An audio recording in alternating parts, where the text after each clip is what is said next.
Hello students, this is Professor C.A. Tanuja Bhati from Jain College of Engineering, Belagavi, Department of MBA.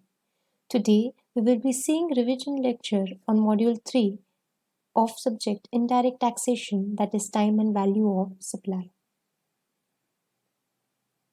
So in Module 3, time and value of supply, as per VTU syllabus it covers time of supply, change in the rate of tax in respect of supply of goods and services, place of supply, value of supply. And you have simple problems on time of supply, place of supply, and value of supply. In my previous video lectures relating to the problem part, I have already covered time of supply, place of supply, and value of supply along with the related problems on those. Now, today, the theory part pending is change in the rate of tax in respect of supply of goods and services, on which you do not have any problems, but it is just theory. So in today's video lecture, we will be seeing the theory revision of change in the rate of tax in respect of supply of goods and services. Now, what do you mean by this? What is the meaning of change in the rate of tax?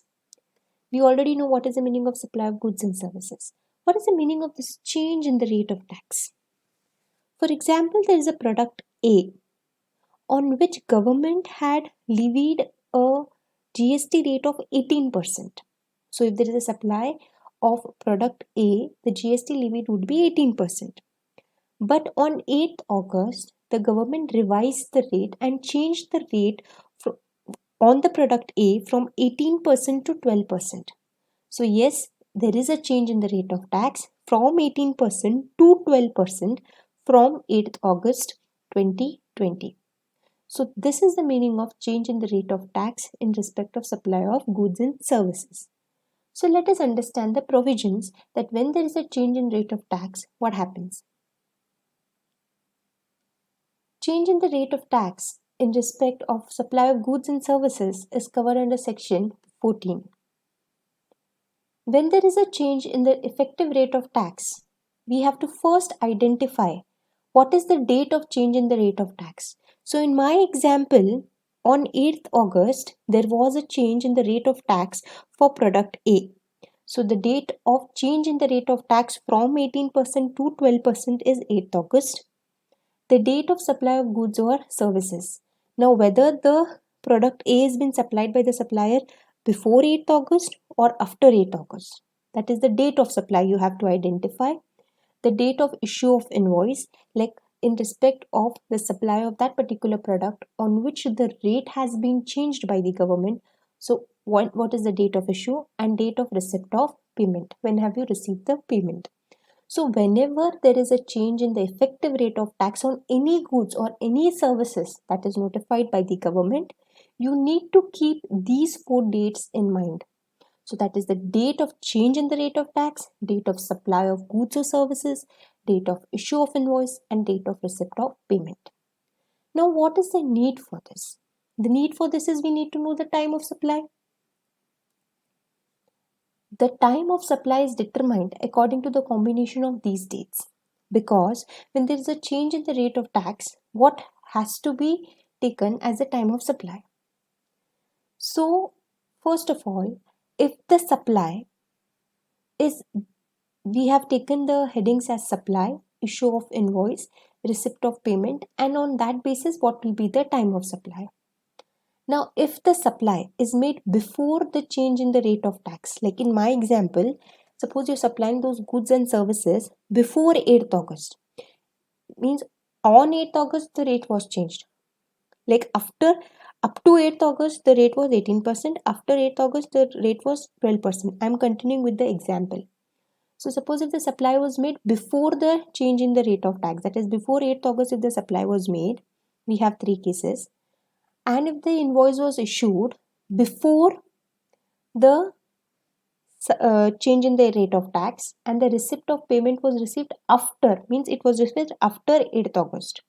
So see the first situation, supply was made before 8th August, issue of invoice was before 8th August, but the receipt of payment was after 8th August. Then what will be the time of supply? Date of issue of invoice. So always take, if these three are getting fulfilled, always take the time of supply of date of issue of invoice. On the same lines, let us see the second case. If the supply was before 8th August, when I say before means before the change in the rate of tax. When I say after means after the change in the rate of tax. So if the supply was made before the change in the rate of tax, issue of invoice was after the change in the rate of tax, after the date of change in the rate of tax, and receipt of payment was before the change in the rate of tax, then the time of supply will be date of receipt of payment. Next, if the supply is made before the change in the date of tax, like in our example before 8th August, if the invoice is issued after 8th August, if the receipt of payment is after 8th August, then what will be the time of supply?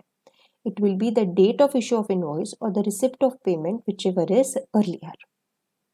Next we have three different situations where the supply is made after the change in the rate of tax. Since supply of either that particular goods or services has been made on which the GST rate has been changed after the date of change, if the supply is made, what will be the time of supply?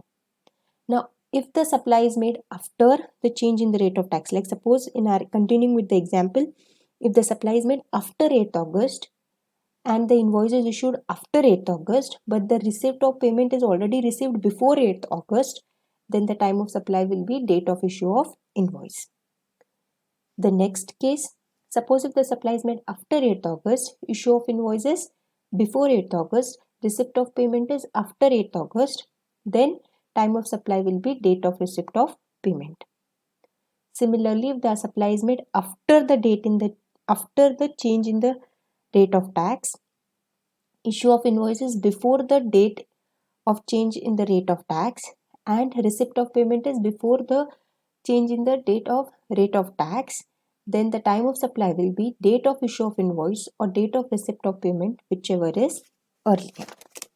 So all you need to remember is, in my previous slide as I already told you, whenever there is a change in the rate of tax in respect of supply of goods and services, these 4 dates is mandatory for you all to identify.